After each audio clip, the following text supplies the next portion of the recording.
EV bus ಆಪರೇಟರ್ಗಳ ವಿರುದ್ಧ ದಂಡಾಸ್ತ್ರವನ್ನ ಪ್ರಯೋಗ ಮಾಡಲಾಗಿದೆ. ಕಾರ್ಯಕ್ಷಮತೆ ತೋರುವಲ್ಲಿ ವಿಫಲ ಆಗಿದ್ದಾರೆ. ಹೀಗಾಗಿ ದಂಡ ಹಾಕಲಾಗಿದೆ. ಇವಿ ಬಸ್ ಆಪರೇಟರ್ಗಳ ವಿರುದ್ಧ 25 ಕೋಟಿ ರೂಪಾಯಿ ದಂಡ ವಿಧಿಸಲಾಗಿದೆ. ಬ್ಯಾಟರಿ ಸಂಬಂಧಿತ ಸಮಸ್ಯೆಗಳಿಂದಾಗಿ ಸಂಚಾರಕ್ಕೆ ಅಡ್ಡಿ ಉಂಟಾಗ್ತಾ ಇದೆ ಅನ್ನೋ ಕಾರಣಕ್ಕೆ 25 ಕೋಟಿ ರೂಪಾಯಿ ದಂಡವನ್ನ ವಿಧಿಸಲಾಗಿದೆ. ಇವಿ ಬಸ್ ಆಪರೇಟರ್ಗಳ ವಿರುದ್ಧ ದಂಡ ವಿಧಿಸಲಾಗಿದೆ. ಜೊತೆಗೆ ಅವರಿಗೆ ಸರಿಯಾದ ತರಬೇತಿ ಕೊಡಬೇಕು ಅಂತ ಕೂಡ ನಿರ್ಧಾರವನ್ನು ತೆಗೆದುಕೊಂಡಿದ್ದಾರೆ. ಒಟ್ಟು 25 ಕೋಟಿ ರೂಪಾಯಿ ದಂಡವನ್ನು ವಿಧಿಸಲಾಗಿದೆ. ಬ್ಯಾಟರಿಗೆ ಸಂಬಂಧಪಟ್ಟಂತೆ ಸಮಸ್ಯೆಗಳಿವೆ, ಸಂಚಾರಕ್ಕೆ ಅಡ್ಡಿ ಆಗ್ತಾ ಇದೆ, ಪದೇ ಪದೇ ಬಸ್ಸನ್ನು ಸರ್ವಿಸ್ ಮಾಡಿಸಬೇಕಾಗುತ್ತೆ. ಅಂದರೆ ತನ್ನ ಕಾರ್ಯಕ್ಷಮತೆ ಸರಿಯಾಗಿಲ್ಲ ಅಂತ, ಆ ಕಂಪನಿಗೆ ಸಂಬಂಧಪಟ್ಟ ಬಸ್ಗಳ ಕಾರ್ಯಕ್ಷಮತೆ ಸರಿಯಾಗಿಲ್ಲ ಅಂತ. ಹೀಗಾಗಿ ಇವಿ ಬಸ್ ಮಾಲೀಕರಿಗೆ ಅಥವಾ ಕಾರ್ಯಕ್ಷಮತೆ ತೋರುವಲ್ಲಿ ವಿಫಲರಾಗಿರೋದ್ರಿಂದ ಇವಿ ಬಸ್ನ ಆಪರೇಟರ್ಗಳ ವಿರುದ್ಧ 25 ಕೋಟಿ ರೂಪಾಯಿ ದಂಡವನ್ನು ವಿಧಿಸಲಾಗಿದೆ. ಎಲ್ಲೆಲ್ಲಿ ಏನೇನು ಸಮಸ್ಯೆ ಇದೆ ಅನ್ನೋದ್ರ ಬಗ್ಗೆನೂ ಕೂಡ ಅಲ್ಲಿ ಹೇಳಿದ್ದಾರೆ. ಹಾಗಾಗಿ ಈಗ 25 ಕೋಟಿ ರೂಪಾಯಿ ದಂಡ ವಿಧಿಸಲಾಗಿದೆಯಲ್ಲ, ಆ ದಂಡವನ್ನು ಪಾವತಿ ಮಾಡಬೇಕು. ಅದ್ರ ಜೊತೆಗೆ ಇವರು ಸರಿಯಾದ ತರಬೇತಿಯನ್ನು ಕೂಡ ಪಡ್ಕೊಳ್ಬೇಕು ಅಂತ. ಬ್ಯಾಟ್ರಿ ಸಂಬಂಧಿತ ಸಮಸ್ಯೆಗಳಿರೋದ್ರಿಂದ ಅಪಘಾತಗಳು ಪದೇ ಪದೇ ಆಗ್ತಾ ಇವೆ. ಅದಕ್ಕೆ ಎಷ್ಟೋ ಜೀವಗಳು ಈಗಾಗಲೇ ಬಲಿಯಾಗ್ಬಿಟ್ಟಿದ್ದಾವೆ. ಹೀಗಾಗಿ ಸರಿಯಾದ ತರಬೇತಿ ಇಲ್ಲದೆ ಇರೋದು, ಮತ್ತೆ ಚಾಲನೆಯ ಸಂದರ್ಭದಲ್ಲಿ ಕಾಳಜಿ ಇಲ್ಲದೆ ಚಾಲನೆ ಮಾಡುವಂಥದ್ದು, ಅತಿ ವೇಗ, ಇದೆಲ್ಲವೂ ಕೂಡ ಆರೋಪ ಇದ್ದಾವೆ. ಮತ್ತಷ್ಟು ಡೀಟೇಲ್ಸ್ ಕೊಡ್ತಾರೆ ಪ್ರತಿನಿಧಿ ಗಣೇಶ್. ಈ ಹಿಂದೆ ಕೂಡ ಅನೇಕ ಅಪಘಾತಗಳಾದಂಥ ಸಂದರ್ಭದಲ್ಲಿ ಸರಿಯಾದ ತರಬೇತಿ ಇಲ್ವಾ ಅನ್ನುವಂಥ ಒಂದು ಪ್ರಶ್ನೆ ಇತ್ತು. ಸದ್ಯ ಈಗ ಇವಿ ಬಸ್ ಆಪರೇಟರ್ಗಳಿಗೆ 25 ಕೋಟಿ ದಂಡ ಬಿದ್ದಿದೆ. ಏನೇನು ಕಾರಣ ಕೊಟ್ಟಿದ್ದಾರೆ?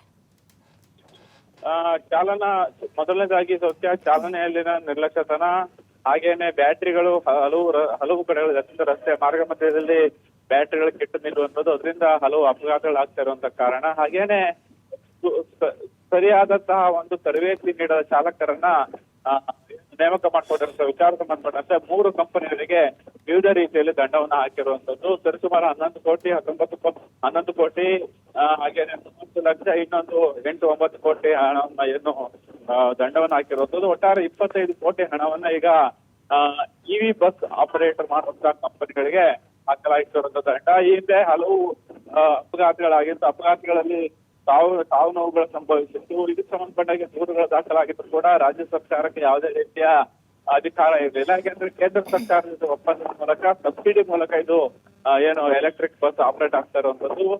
ಬೆಂಗಳೂರಿನಲ್ಲಿ BMTC ಕೂಡ ಹಲವು ಬಸ್ಗಳಿಗಾಗಲೇ ಸಂಚಾರವನ್ನ ಮಾಡ್ತಾ ಇದೆ. ಪ್ರತಿನಿತ್ಯ ಒಂದಿಲ್ಲ ಒಂದು ಕಾರಣಕ್ಕೆ ಈ ಒಂದು ಇವಿ ಬಸ್ಗಳಿಂದ ಅಪಘಾತಗಳಾಗ್ತಾ ಇರುವಂತಹ ಪ್ರಕರಣಗಳು ಬೆಳಕಿಗೆ ಬರ್ತಾ ಇತ್ತು. ಈಗ ಮುಖ್ಯವಾಗಿ ವಡ್ರಹಳ್ಳಿಯಲ್ಲಿ ಈಗ ತರಬೇತಿಯನ್ನು ಕೂಡ ಸ್ಟಾರ್ಟ್ ಮಾಡಿದೆ ವಿವಿಧ ಕಂಪನಿಗಳು. ಸರಿಯಾದಂತಹ ಒಂದು ಚಾಲನಾಗೆ ತರಬೇತಿಯನ್ನು ನೀಡುವಂತದ್ದು, ಹಾಗೇನೆ ಸಾಕಷ್ಟು ಏನು ಒತ್ತಡಗಳಿಲ್ಲದೇನೆ ಕೆಲಸ ಮಾಡುವ ನಿಟ್ಟಿನಲ್ಲಿ ಯಾವ ರೀತಿಯ ಕಾರ್ಯಕ್ಷಮತೆಯನ್ನು ತೋರಿಸಬೇಕು. ಹಾಗೇನೆ ಇವಿ ಬ್ಯಾಟ್ರಿಗಳು ಯಾವ ರೀತಿ ಕೆಟ್ಟಾಗ ತಕ್ಷಣದಲ್ಲಿ ರಿಪೇರಿ ಮಾಡುವಂತದ್ದಾಗ್ಲಿ ಅಥವಾ ಸುರಕ್ಷಿತ ಸ್ಥಳದಲ್ಲಿ ಬಸ್ಗಳನ್ನು ನಿಲ್ಲಿಸುವಂತ ಪರಿಸ್ಥಿತಿಗಳು ಹೇಗೆ ಮಾಡ್ಬೇಕು ಅನ್ನೋದ್ರ ಬಗ್ಗೆ ಸಂಪೂರ್ಣವಾದಂತಹ ತರಬೇತಿಯನ್ನು ಈಗ ಚಾಲಕರಿಗೆ ನೀಡಲಾಗ್ತಾ ಇದೆ. ಇದು ಈ ಹಿಂದೆನೆ ಈ ರೀತಿಯ ಒಂದು ಟ್ರೈನಿಂಗ್ ಏನಾದ್ರು ಡ್ರೈವರ್ಸ್ ಆಗಿದ್ರೆ ಹಲವು ಸಾವುಗಳನ್ನ ತಪ್ಪಿಸಬಹುದಿತ್ತು, ಅಪಘಾತಗಳನ್ನ ತಪ್ಪು ಹೋಗಿತ್ತು. ಒಂದು ಕಡೆಯದಾಗಿ ಈ ಒಂದು ಕಂಪನಿಗಳು ಮುಂದಾಗಿರೋದು ದಂಡವನ್ನು ಕೂಡ 3 ತಿಂಗಳ ಒಳಗಡೆ ದಂಡವನ್ನ ಮರುಪಾವತಿ ಮಾಡಲೇಬೇಕು ಅಂತ ಕಡ್ಡಾಯ ಈಗ ಕಂಪನಿಗಳಿಗೆ ಸೂಚನೆ ಆಗಿದೆ. ಈ ಒಂದು ದಂಡದ ಮೂಲಕ ಕಂಪನಿಗಳಿಗೆ ಬಿಸಿ ಮುಟ್ಟಿಸಲಾಗಿರೋದು. ಮುಂದೆ ಇವಿಎಂ ನಿಂದ ಬಸ್ ಅಪಘಾತ ಆಗದ ರೀತಿಯಲ್ಲಿ ಕಂಪನಿಗಳು ಎಚ್ಚರ ವಹಿಸಬೇಕಾಗಿರುತ್ತದೆ.